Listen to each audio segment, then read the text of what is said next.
Jelang pemilihan Kepala Daerah Bupati dan Wakil Bupati September 2020 mendatang, KPUD Uku Selatan mulai merekrut 777 panitia pemungutan suara atau PPS untuk 19 kecamatan di 259 desa dan kelurahan. Setiap desa akan diisi 3 tenaga PPS, dengan masa kerja dari mulai April hingga November 2020 mendatang. Masyarakat yang mendaftar pada tahapan pemilu kada kali ini cukup tinggi, terutama desa yang dekat dengan kota kabupaten. Terlebih tak ada persyaratan khusus yang ditentukan, hanya perlu mengikuti petunjuk yang ditentukan KPU Pusat. Jika ada desa yang tak terpenuhi, peserta yang melamar dan memenuhi syarat, KPUD akan melakukan perpanjangan masa pendaftaran sampai 3 hari.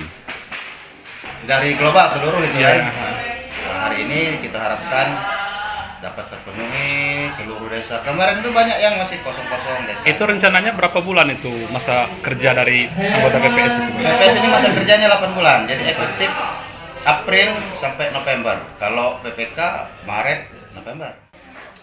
Ogan Komering Ulu Selatan merupakan salah satu daerah yang akan menggelar pemilihan kepala daerah serentak dengan 6 kabupaten kota lain di Sumsel.